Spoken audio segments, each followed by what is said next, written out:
بسم اللہ الرحمن الرحیم۔ السلام علیکم دوستو، اگر آپ لوگوں سے یہ سوال کیا جائے کہ ہماری دنیا کی پوری ہسٹری کی ابھی تک کی سب سے خطرناک جنگ کون سی تھی، تو آپ میں سے زیادہ تر لوگوں کا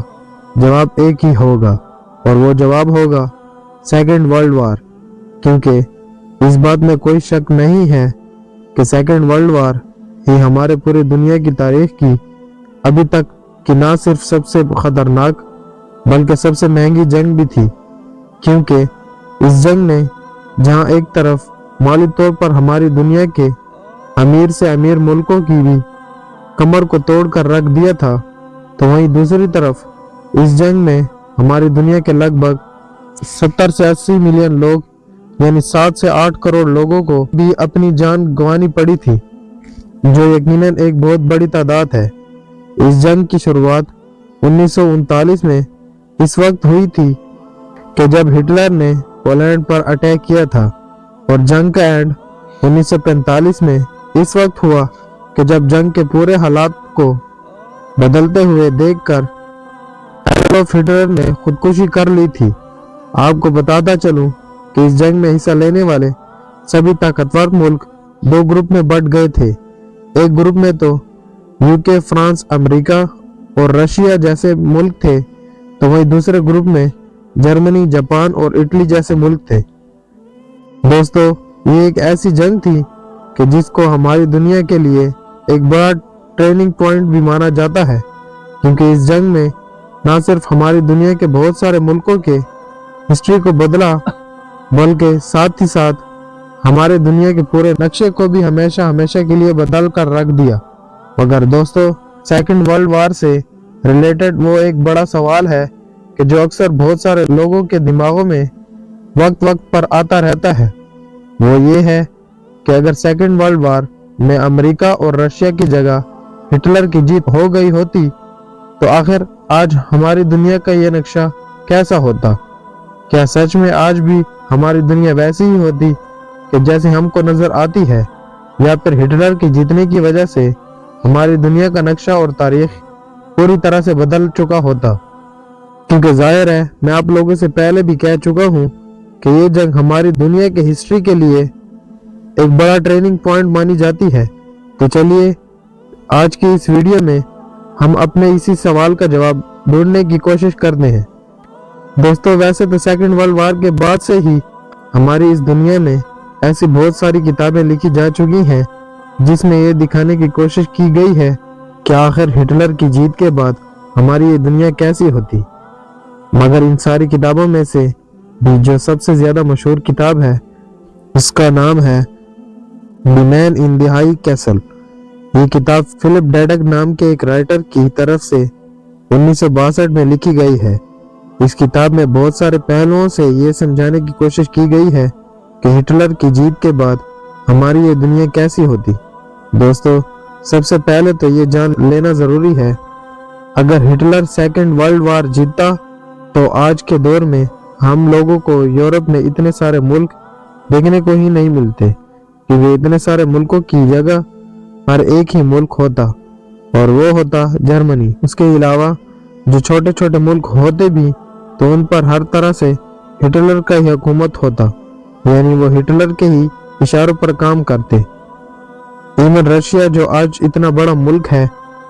اس کا بھی زیادہ تر حصہ یا پھر کم سے کم کچھ حصہ تو ہٹلر کے انڈر میں ضرور آتا، کیونکہ ظاہر ہے ہٹلر نے رشیا کو انوائٹ بھی کیا تھا، مگر رشیا پر انوائٹ کرنا ہی ہٹلر کی سب سے بڑی غلطی ثابت ہوئی تھی۔ آپ کو بتاتا چلوں کہ سیکنڈ ورلڈ وار جیتنے کی وجہ سے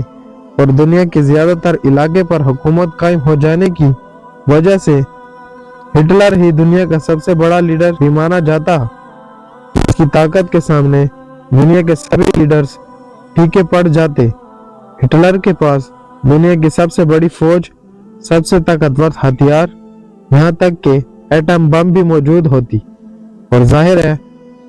اس بات میں بھی کوئی شک نہیں ہے کہ ہٹلر اپنی پوری زندگی میں اگر سب سے زیادہ کسی سے نفرت کیا کرتا تھا تو وہ تھی یہودی قوم۔ یہودی قوم کے بارے میں ہٹلر کا یہ ماننا تھا یہ ایک غدار قوم ہے، ایک ایسی غدار قوم ہے کہ جس کی وجہ سے ہی فرسٹ ورلڈ وار میں جرمنی کی ہار ہوئی تھی۔ یہی وجہ ہے کہ ہٹلر نے پوری دنیا سے یہودیوں کا نام و نشان مٹانے کے لیے ایک مشن بھی چلا رکھا تھا، کیونکہ ہٹلر کا یہ ماننا تھا کہ یہ ایک ایسی قوم ہے جو اچھے انسانوں کے ساتھ رہنے کے لائق ہی نہیں ہے۔ تو ظاہر ہے اگر ہٹلر سیکنڈ ورلڈ وار جیتتا تو یہ رزلٹ یہودیوں کے لیے بہت خطرناک ہوتا۔ آج کے دور میں یورپ میں تو یہودیوں کا رہنا ناممکن ہوتا ہے، ساتھ ہی ساتھ دنیا کے دوسرے علاقوں میں جہاں پر بھی یہودی رہ بھی رہے ہوتے تو وہ بالکل چھپکے سے رہ رہے ہوتے۔ اس کے علاوہ اسرائیل جیسا ملک بھی ہماری اس دنیا میں موجود ہی نہیں ہوتا، کیونکہ اسرائیل کا بننا بھی اس وقت ہی ممکن ہو پایا تھا کہ جب سیکنڈ ورلڈ وار میں ہٹلر کے خلاف امریکہ، یوکے اور فرانس جیسے ملکوں کی جیت ہوئی تھی۔ اس کے علاوہ اسموکنگ بھی ہٹلر کے دور میں ایک اہم فیکٹر ہوتی، جو کہ وہ ہٹلر ہی تھا کہ جس نے اپنے دور میں پورے یورپ میں اسموکنگ کے خلاف ایک بڑا مشن چلا رکھا تھا۔ اس کے دور میں اس کے پورے علاقے میں اسموکنگ پر پوری طرح سے پابندی لگا دی گئی تھی۔ اسموکنگ کی کسی بھی چیز کو خریدنے اور بیچنے والے دونوں کے لیے کڑی سزا کا انتظام کیا گیا تھا۔ ظاہر ہے اگر ہٹلر رہتا تو آج کے دور میں اسموکنگ جیسی چیزوں پر کڑی پابندی دیکھنے کو ملتی۔ اتنا ہی نہیں، حیرانی کی بات تو یہ بھی ہے کہ ہٹلر کے دور میں میٹ یعنی گوشت کھانے پر بھی پوری طرح سے پابندی تھی، کیونکہ ہٹلر خود تو ویجیٹیرین تھا ہی، ساتھ اس نے اپنے دور میں جانوروں کے گوشت پر پابندی لگا رکھی تھی۔ بات کریں اگر دنیا کے ملکوں کی تو چائنا جیسا ملک جو آج کے دور میں امریکہ کو بھی ٹکر دے رہا ہے،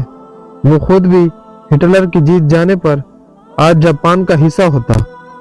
یعنی جاپان کے قبضے میں ہوتا، کیونکہ ظاہر ہے سیکنڈ ورلڈ وار میں اگر ہٹلر جیتتا تو وہ جیت صرف ہٹلر کی نہیں بلکہ جاپان کی بھی ہوتی، چونکہ جاپان بھی اس کے ساتھ اس کے گروپ میں ہی لڑ رہا تھا، کیونکہ جاپان اس جنگ میں شاید کودا ہی اسی لیے تھا تاکہ وہ اپنے چھوٹے سے ملک کو ایک بڑا ملک بنا سکے، اور علاقوں کو قبضے میں لینے کے لیے اس کی نظر میں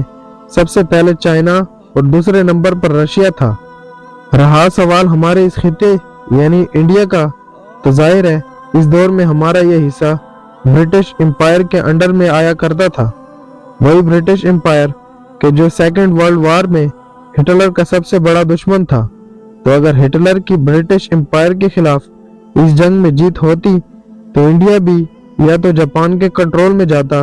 یا پھر جرمنی کے کنٹرول میں جاتا۔ اس بات میں بھی کوئی شک نہیں ہے کہ ہٹلر کی ذہن انڈیا کے بارے میں بہت خراب تھی۔ اس نے ایک بار ہندوستان کے لوگوں کو ٹارگٹ کرتے ہوئے بولا تھا کہ جو برٹش لوگ ہندوستانی لوگوں کو غلام بنائے ہوئے ہیں وہ بالکل اچھا کر رہے ہیں، کیونکہ بھارت کے لوگ اسی کے لائق ہیں، وہ تو ہماری اس دنیا سے 150 سال پیچھے چل رہے ہیں۔ دوستو اب کیونکہ سیکنڈ ورلڈ وار میں اگر ہٹلر کی جیت ہوتی تو ظاہر ہے ہماری دنیا کی جو سب سے بڑی طاقتیں بھی امریکہ اور روس نہیں بلکہ جاپان اور جرمنی ہوتے، اور بالکل امریکہ اور روس کی طرح ہی بعد میں یہ دونوں بھی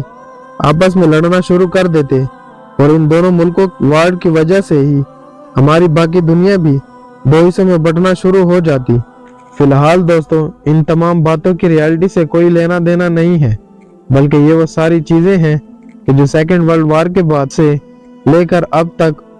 بہت سارے رائٹرز کی طرف سے اپنی کتابوں میں لکھی گئی ہیں۔ ورنہ رہا سوال ہٹلر کی جیت کا، تو ہٹلر کی جیت کے چانسز تو شروع سے ہی بہت کم نظر آ رہے تھے، بلکہ یہ کہیے کہ جس دن سے ہٹلر نے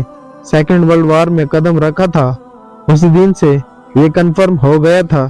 کہ ہٹلر کبھی بھی اس جنگ کو نہیں جیت پائے گا، کیونکہ ہٹلر نہ صرف آبادی کے معاملے میں اپنے دشمنوں سے پوری طرح سے پیچھے تھا